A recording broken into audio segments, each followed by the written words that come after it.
Hello friends, welcome back to our channel. Friends, ఈ వీడియోలో మనం ఈరోజు అన్ని న్యూస్ పేపర్లో వచ్చేటువంటి ఇంపార్టెంట్ ఎడ్యుకేషన్ అప్డేట్స్తో పాటు చాలా ముఖ్యమైనటువంటి కరెంట్ అఫైర్స్ కూడా రావడం జరిగింది. ఈరోజు అయితే చాలా ఇంపార్టెంట్ అప్డేట్స్ ఉన్నాయి. వీడియోని ఎక్కడ స్కిప్ చేయకుండా ఎండ్ వరకు చూడండి. చూసే ప్రతి ఒక్కరు ఖచ్చితంగా లైక్ చేయండి. డైలీ 1 to 2 hours వర్క్ చేసి దాదాపుగా 10 న్యూస్ పేపర్ చదివి ఇన్ఫర్మేషన్ మీకు అందించడం జరుగుతుంది. చాలామంది చూస్తున్నారు కానీ లైక్ చేయట్లేదు. ఖచ్చితంగా లైక్ చేయండి. ఈ వీడియోకి అయితే నేను 2000 లైక్స్ ఎక్స్పెక్ట్ చేస్తున్నాను. ఎవరికైతే యూజ్ ఉంటుందో వారికి షేర్ చేయండి అండ్ సబ్స్క్రైబ్ చేసుకొని చూడండి. రెగ్యులర్గా మీకు జాబ్ అప్డేట్స్ అంతాయి. మన ఛానల్కి సంబంధించిన టెలిగ్రామ్ గ్రూప్లో కూడా జాయిన్ కాండి. సో దాంట్లో కూడా రెగ్యులర్గా జాబ్ అప్డేట్స్ షేర్ చేస్తున్నాను. మీకు చాలా యూజ్ ఉంటుంది. ఆ గ్రూప్లో కంపల్సరీ జాయిన్ కాండి.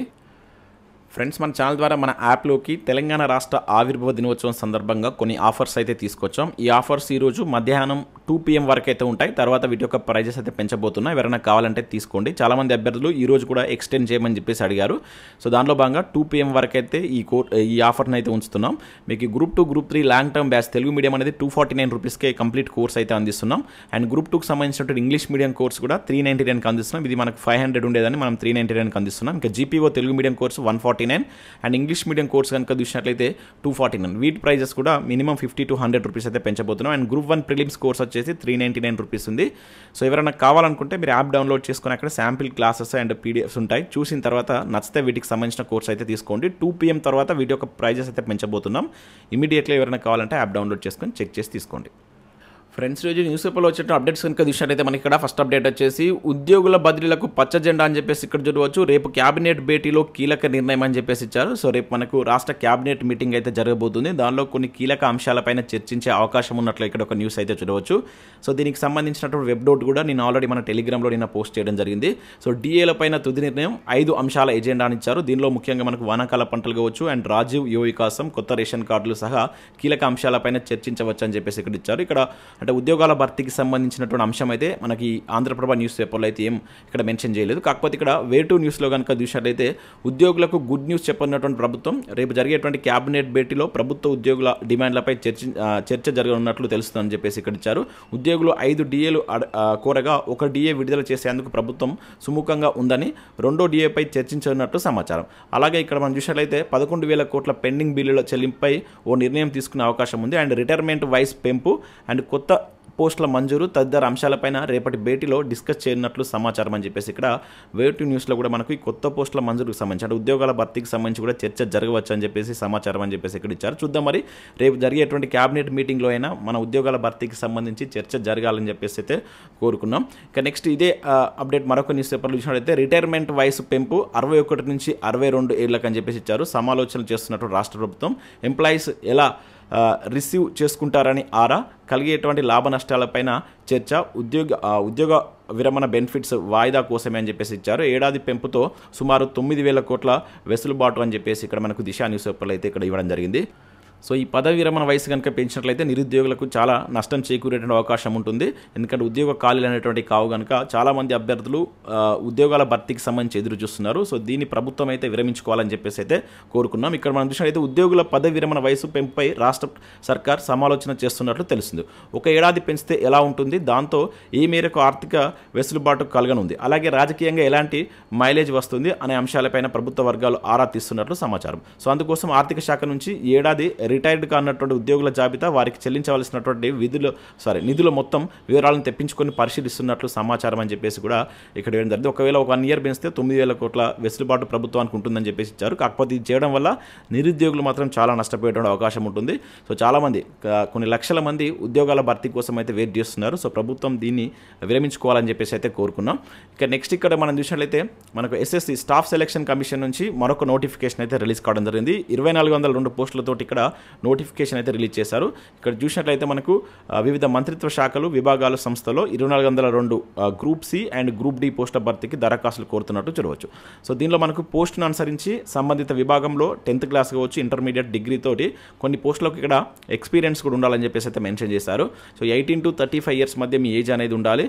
అండ్ ఇక వీటికి సంబంధించి కొంత ఏజ్ సడలింపు ఉంటుందని చెప్పేసి కూడా మెన్షన్ చేయడం జరిగింది. ఆన్లైన్ దరఖాస్తులు అనేది మనకు జూన్ 23వ తారీఖు నుంచి స్టార్ట్ అవుతుందంట.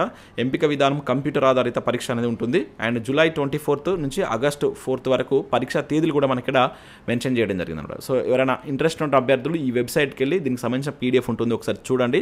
మీకు ఏదైనా పోస్ట్కి ఎలిజిబిలిటీ ఉన్నట్లయితే వాటికి అప్లై చేసుకోండి. వీలైతే పూర్తి పీడిఎఫ్ కూడా నేను మన టెలిగ్రామ్లో షేర్ చేస్తాను. టెలిగ్రామ్ లింక్ కింద డిస్క్రిప్షన్లో ఉంటుంది, ఒకసారి జాయిన్ కాండి. ఇంకా దాంతోపాటు భారత అంతరిక్ష సంస్థలో కుళ్ళు అంటూ చూడవచ్చు. మనకు ఇండియన్ స్పేస్ రీసెర్చ్ ఆర్గనైజేషన్ ఇస్రోలో కూడా మనకు కొన్ని పోస్టులు అయితే భర్తీ చేస్తున్నారు. 83 పోస్టులు అయితే ఉన్నాయి. దీనిలో మనకు ఎలక్ట్రానిక్స్ కావచ్చు, mechanics and computer science, chemical, automobile, civil ఇటువంటి విభాగాలకు సంబంధించినటువంటి వేకెన్సీ అయితే ఉన్నాయి. టెక్నికల్ అసిస్టెంట్, సైంటిఫిక్ అసిస్టెంట్కి సంబంధించిన వేకెన్సీస్, చాలా మంచి ఉద్యోగాలు ఇవి. మీకు కనుక ఈ పర్టికులర్ ఎలిజిబిలిటీస్ ఉంటే వీటికి మీరు అప్లై చేసుకునే ప్రయత్నం చేయండి. ఇక నెక్స్ట్ చూసినట్టయితే ఈనాడు ప్రతిభకు సంబంధించి జనరల్ స్టడీస్ విభాగంలో మనకు అర్థమెటిక్స్ సంబంధించిన ఒక ఆర్టికల్ ఇచ్చారు. కొన్ని ప్రాక్టీస్ ప్రశ్నలు కూడా ఇవ్వడం జరిగింది. అండ్ ఇంగ్లీష్కి సంబంధించినటువంటి ప్రాక్టీస్ ప్రశ్నలు కూడా చూడవచ్చు. దాంతోపాటు ఇక్కడ మనకు రీజనింగ్ సంబంధించినటువంటి కొన్ని ప్రశ్నలు కూడా ఉన్నాయి. వీటిని మీరు డౌన్లోడ్ చేసుకొని ప్రాక్టీస్ చేసేటువంటి ప్రయత్నం చేయండి.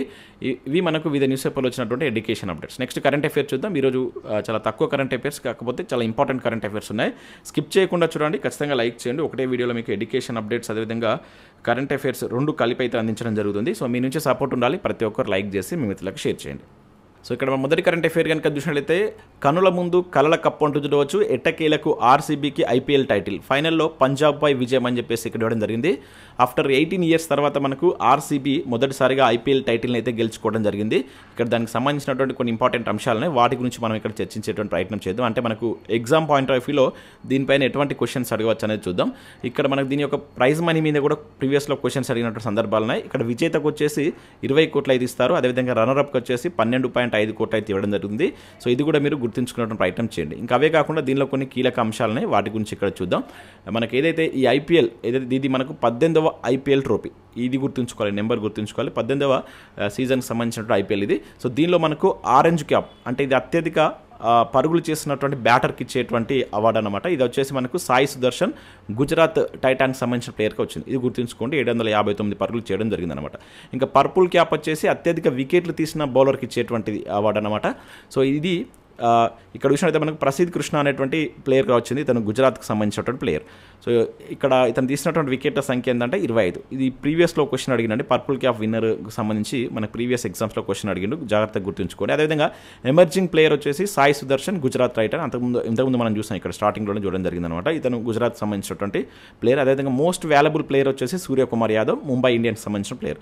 ఇంకా best catch of the tourney కనుక చూసినట్లయితే ఇక్కడ కమిందు మెండిస్ అనేటువంటి ప్లేయర్, ఇతను సన్ రైజర్కి సంబంధించినటువంటి ప్లేయర్, ఇతనికి అవార్డు రావడం జరిగింది. అదేవిధంగా super striker of the season వచ్చేసి వైభవ్ సూర్యవంశీ. ఇతనికి సంబంధించి మనం ఆల్రెడీ చూసాం, చాలా తక్కువ అంటే దాదాపుగా 35 బాల్స్లోనే సెంచరీ చేసినటువంటి అతి చిన్న వయసు కలిగినటువంటి క్రికెటర్గా కూడా రికార్డు సృష్టించడం జరిగింది. జాగ్రత్తగా గుర్తుంచుకోండి. ఇంకా ఇక్కడ ఫెయిర్ ప్లేయర్ అవార్డు వచ్చేసి చెన్నై సూపర్ కింగ్స్ రావడం జరిగింది. అత్యధిక 6లు కొట్టినటువంటి బ్యాటర్స్ వచ్చేసి ఇక్కడ నికోలస్ పూరన్ అని చెప్పేసి ఇవ్వడం జరిగింది. అత్యధిక 4లు కొట్టినటువంటి బ్యాటర్ వచ్చేసి సాయి సుదర్శన్. ఇవి మీరు ఇక్కడ గుర్తుంచుకున్నటువంటి ఐటమ్ చేయండి.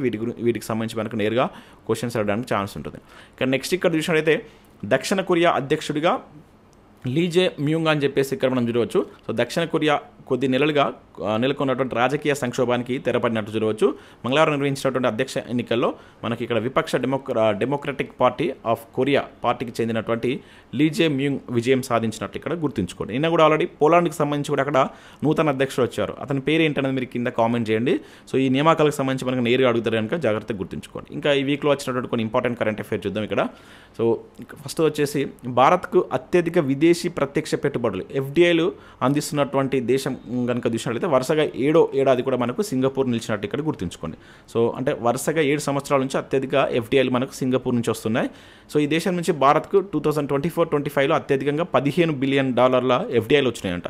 సో 23-24లో వచ్చినటువంటి ఎఫ్డిఐలు కనుక చూస్తే $11.7 బిలియన్ పోలిస్తే ఇవి పెరిగాయి. అంటే దాదాపు ఎంత పెరిగిందంటే 13% పెరిగింది. ఇది గుర్తుంచుకోవాలి ఈ పర్సంటేజ్. ఓకేనా, పెరిగి టోటల్గా $50 బిలియన్ నమోదైంది ఈసారి మొత్తం ఎఫ్డిఐలు. ఈ సంఖ్యను గుర్తుంచుకొని చాలా చాలా ఇంపార్టెంట్. ఇది అడగడానికి ఎక్కువ ఛాన్స్ ఉంటుందన్నమాట. సో ఇవి మనకు వివిధ న్యూస్ పేపర్లో వచ్చినటువంటి ఇంపార్టెంట్ ఎడ్యుకేషన్ అప్డేట్స్, అదేవిధంగా కరెంట్ అఫైర్స్. చూసిన ప్రతి ఒక్కరు కంపల్సరీ లైక్ చేసి మీ మిత్రులకు షేర్ చేయండి. మన యాప్ను డౌన్లోడ్ చేసుకోండి. మనం ఏదైతే రాష్ట్ర ఆవిర్భావ దినోత్సవం సందర్భంగా ఇచ్చినట్టు ఆఫర్స్ ఒక్కరోజు మాత్రమే ఉంటాయి. అది కూడా 2 PM వరకు ఉంటాయి. తర్వాత వీడియో యొక్క ప్రైజెస్ అయితే పెంచబోతున్నాం. కావాల్సిన వారు యాప్ డౌన్లోడ్ చేసుకొని చెక్ చేసి నచ్చితే తీసుకునే ప్రయత్నం చేయండి. Thanks for watching.